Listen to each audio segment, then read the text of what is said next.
Hey there, everybody. Welcome back with the Purplatypus is the name. And today we are going to go over Hikaru's strongest build, I think, which is actually a support build. That's right. Hikaru as support. That's what we're going to do. So let's take a look here. Starting with the job, Arcanist. So I don't feel like Hikari normally lends himself to being like a support in most people's playthroughs, but once you get Arcanist, it absolutely opens up. And especially once you have once you get to the late game where you can get one of the most powerful skills in the game here. We'll show you right here. There's a learned skill called Divine Protection. I'm going to show you where we get that in just a second here. You grant a single ally 1 turn of invincibility. But basically what we're going to be doing here is we have the very powerful Seal of Diffusion, right? Extend the reach of skills that only target the user to affect all allies for 3 turns. And also, you're going to want a dancer somewhere on the party. So either an Agnia or someone as a dancer as a secondary to really unlock the full potential. So what makes this so powerful? Well, let's go into combat and actually just take a look, and then we'll go over the actual build itself. All right, so let's take a look here. First things first, as always, we're going to have Casty do her thing. Go ahead and go over here. You're also going to go first. I want you to do your thing. You don't need to have Cassie in the party to get the BP, but for the sake of a video, it will speed up the process. So, and then you're just going to go ahead and cast Seal of Diffusion on yourself. And you could even do it for 7 turns. There you go. Seal of Diffusion for 7 turns. And it might even go to 8 because of, yeah, you see, we have that thing on there. So let's go ahead and go Dancer. We're going to give the Seduction right here. So you don't even need to do both of these, but this is just so I can show you the skills and what they all do. All right. All right. Does everyone understand? Defend. Don't blind me or something. You can, but I'll be upset. No. All right. So here we go. Now we currently have the Arcanist ability to extend the reach of augments to all allies, and we have the Dancer ability to extend the reach of skills to all foes or allies that do not affect divine skills or skills that only affect the user. However, the skills that only affect the user are where the Arcanist comes into play. So the only character that could be a warrior and an Arcanist is Hikari, meaning we have access to Abide. We can give an AoE physical attack to everyone. We can give AoE physical defense to everyone. I don't think we could do that. We can't do the Vengeful Blade. I mean, we could do the where is it at? What am I looking for? Ah, here we go. Yeah. Sorry, the Vengeful Blade. Grant yourself the ability to counter physical damage with a sword attack 2 times. We can now apply this to the whole party instead. The only caveat to this is they need to have a sword or they won't counterattack. So if you're going to use this as a strat, you want to have a team of characters that can equip swords at the very least, and then they will counterattack. But this is not all we could do. You could also give ultimate stance to everyone, so everyone has their attack command go to all for 3 turns. It's terrible, but you could do it. So you got Vengeful Blade, but here in the Arcanist, we also have the Seal of Reflective Barrier. Grant a single ally the ability to reflect elemental attacks, but because we have the Dancer with us, instead of granting a single ally, we grant it to everybody. So now we can reflect 4 elemental attacks on the entire party, which is also insane, incredibly powerful. But that's still not all. Obviously, you can also do the Seal of Immortality. You could do the Seal of Inversion, but the Reflective Barrier, so now you have the ability to counterattack all physical attacks, which also break shields, and you have the ability to reflect all elemental attacks. And this isn't even the most powerful thing. This also synergizes with Hikari's learned skills. That's right. So now if you want to take deep sleep for 4 turns, but you regain 100% of your HP and SP as a SOS button, you can go in deep sleep. You put the whole entire party to sleep. Yeah, this is obviously not ideal. You could have it set up so you get around this. You could have this is an extreme situation, right? But if you have everyone with counterattack set up and you put yourself to sleep, they'll still counterattack even while sleeping. They'll get woken up. You can get things like Take Charge, raise the physical attack of all allies for 4 turns.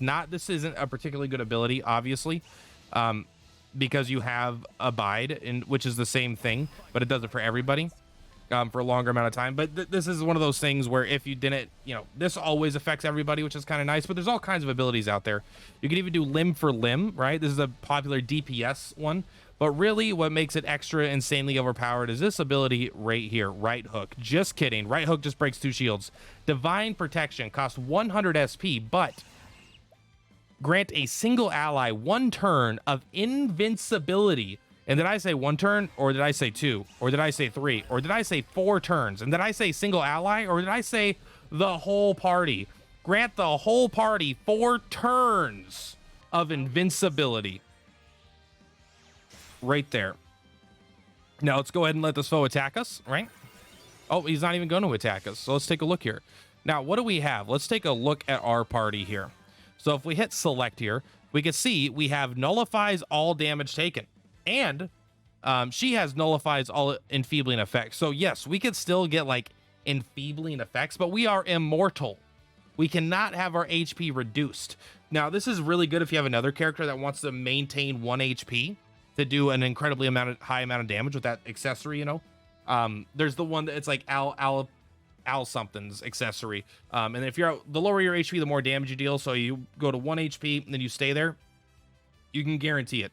It says nullifies all damage taken. Now, it doesn't say, this implies from like poison and stuff like that. But here's the thing that's so crazy. All right, quick cut. Sorry, had to go really quick. But yeah, this is something you could just cast again and again and again and not have to worry about it. You could even do it for, 4 turns. All right, there we go. And then we can come back and it's not even like we have to wait for it to go away, right? We could just give this guy a BP. And this guy, he's probably going to miss because he's blind, but nope, he did 0 damage though. What to do? And you can see that this is, it's not even turns. Sorry. It's 4 instances of damage. So that might have been, I should have been more clear with that. But we take a look here, right? No, it does say 4 turns, doesn't it? But I don't think it actually works as 4 turns, right? You can see it's times 4, times 3. And see, now we're up to 7, 8 or whatever. And then, when that thing wears out, you could do it again. And you could just be immune to damage for the entirety of the fight. Now, you are still going to get enfeebling effects. But let's take a look. We're at 8, 6, 8, 8. All right. Ready? We're at 8, 6, 8, 8. Let's see if this gives him... Many thanks. Prepare yourself. Yeah, we'll just let it go here. Let's see. We're at 8, 6, 8, 8. And then next turn, it's 8, 6, 8, 7. So the character got attacked. So this isn't actually turns. It says turns. It's not turns. It grants them instances of damage. So for the next 7, 8 attacks, you're immune, which could be more than 7, 8 turns, or it could be less. It kind of depends. But that's insane. And you can cast this every turn. But also, if you just do it once where it does everyone invincibility for 1 hit, that's not as bad because you can do it at the end of the turn and it doesn't just fall off. It will maintain there until you actually get benefit from it. So between that and the ability to, I don't know, just say Vengeful Blade. Like, let's go ahead and get a Seal of Diffusion here. Let's go ahead and just give him an ability to go again. That way he's up. And then let's go ahead and just have you do the coil to give him BP. Just so we can kind of show you the kind of shit that we're talking about here, right? Look at all that BP.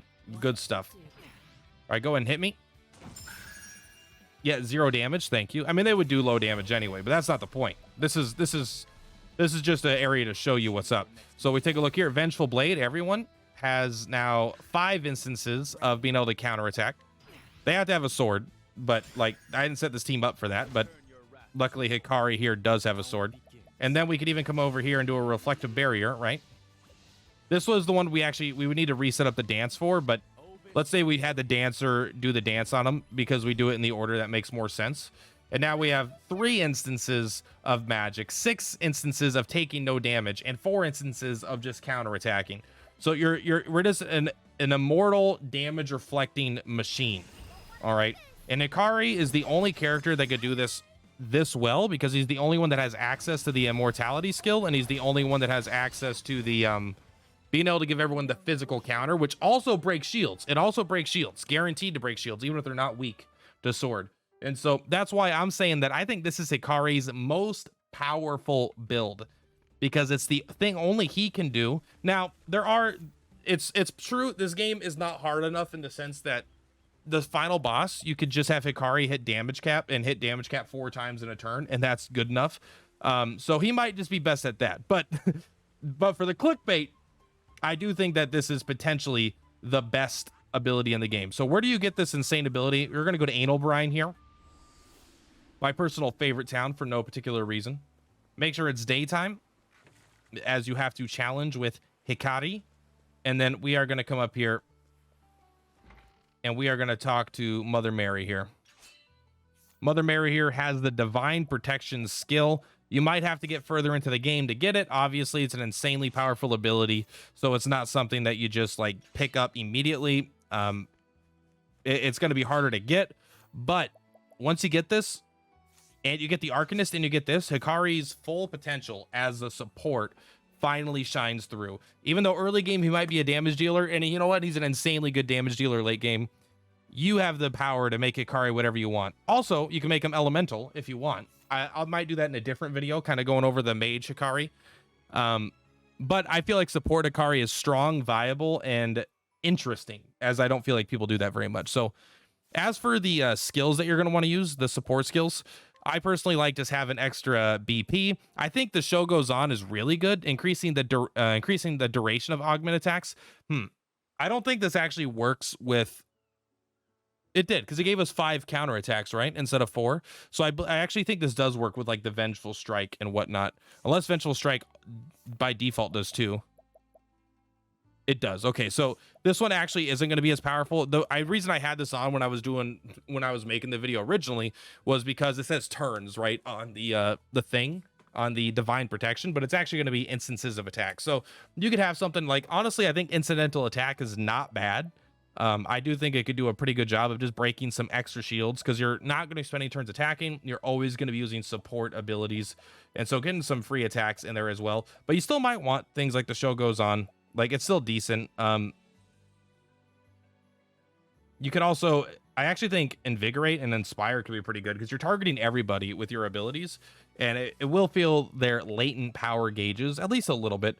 Rise Again is always good, but if you're going with an invincibility build, Rise Again is not exactly what you're looking for. You might want the, what's it called? There's the one that makes negative status effects tick down twice as fast. I think that's in the Apothecary. You could also become invincible for, not invincible. You can be immune to augmenting effects at the beginning of combat. I think that's really good. Upgraded accessories, just kind of to fix his SP problem, you know. That's kind of what I went for here. I have Coat of Arms for protection, but honestly, it's mostly just SP. When you get to the super late game, Casty can kind of take care of everyone. You know, you could use the jams and stuff. You could farm the jams up and then AoE target everybody with the Throne A doing it, stuff like that. As for the weapons, I don't think these matter. You're not using them that much, but just in case you end up using them, I have an Eclipse Edge, which increases the dark potency, and then an Abyssal Rod, which also increases the dark potency. Because you are still an Arcanist, you might want to use those skills, and you could still get like pretty high. Like because Hikari already has like high physical attack, instead of like incidental attack, you could do have equal might, right? So you go up to 552 elemental attack. And then when you look at your equipment, now you still have like 856 elemental attack. So he still does like badass at hitting damage if he needs to. But really, why do you need to that much? But that's the build that we're going with. The other abilities I was showing, right? Like these ones aren't really for that. There are other abilities out there. Like Deep Sleep is good. That one you get in Nameless Village. It just heals 100% of HP and SP, but it puts you to sleep. But putting sleep's not that bad when you're immune to damage and you're immune to, you know, and you counter physical attacks and you repel elemental attacks. Like it's still kind of fine. But it's still something you're not going to use that much if you have another semi support, if you have like a Casty into the party, because this is like a support, but it's like an aggressive support. You may never be using skills, but you're really protecting the party well. And then, so I'm sure there are other ones out there, but I didn't go bother look for all the ones. I just wanted to highlight the really, really powerful one that you can get in the late game. But again, keep in mind, if you have the Dancer skill, you have the Seal of Diffusion. If you find any skill that seems really powerful that only affects Hikari or only affects one ally, you can actually make that affect everybody and every ally, right? Bottle of befuddling dust, blinding arrow. Let's take a look here. Harpoon foe. That would hit everybody. Flash, that's a gluten. Inside joke. Heckle, right? I actually don't know what heckle does. Maybe that lowers the stats. Let's take a look. Let's take a look at heckle, see what it does. This one might be the one that affects all allies and enemies already. But let's take a look here. Don't worry. I still got limb for limb here for getting these skills. Keep in mind, you do actually have to get these skills, so you do have to beat them in a one-on-one fight. But luckily, Hikari is already good at fighting, so you don't have to worry about it. But if we come up here and take a look at reduce the physical attack of a single foe. Now you can reduce the physical attack of all foes, right? So always, whenever you see a skill, if it says single or self, always apply it to everybody instead.